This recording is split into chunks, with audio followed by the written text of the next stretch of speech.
This video introduces the Cron tool on Linux, which can be used to run tasks automatically at specific times on your system. It is a very handy piece of software, but it's a little confusing at first. To view the current list of scheduled tasks for your user, you can use the cron tab-L command to list your cron tab. Generally, you won't see anything there at first. You can also view the list for the root user using the sudo command. Depending on the software installed on your system, you may see a few entries here, but you may not. To edit your schedule, you can use the same command with a -E option. It should open the file with your default text editor, usually Nano.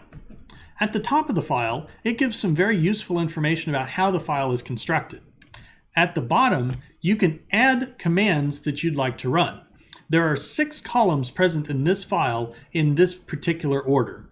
The first column, M, is for minute, followed by hour, day of the month, month of the year, day of the week, followed by the command. The Linux cron guide from linuxconfig.org has a great graphic describing these columns as well. That is linked in the resources section below this video. All you have to do is add your entries and save the file, and the new settings will be applied automatically. Honestly, the best way to learn cron is by example. For example, assume that we have a script here that we would like to run. We can add some entries to see what they would do. This first entry will run the script at 5:15 a.m. every day. We have 5 for the hour and 15 for the minute. Note that the amount of white space between each column doesn't matter. It will treat any continuous sequence of spaces or tabs as a single white space, much like HTML. So, feel free to align your columns however you choose, as long as they are in the correct order and separated by at least one white space character. Here's another example. This script will run every 6 hours.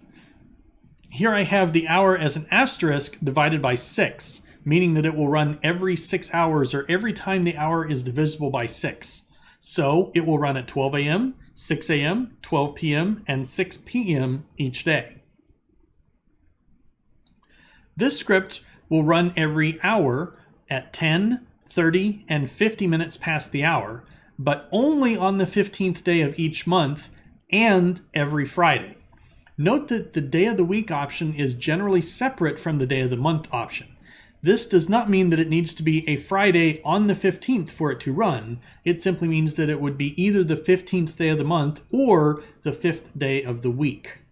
If both are included, it will run on each day and the indicated day of the month. This command will run at 5 a.m. every weekday, day of the week 1 through 5. Finally, this is one of the special commands. This will run this script every time the system starts up. There are several other shortcut commands available that you can use with cron. There are many more ways to use cron, but hopefully this video gives you enough information to get started. Good luck!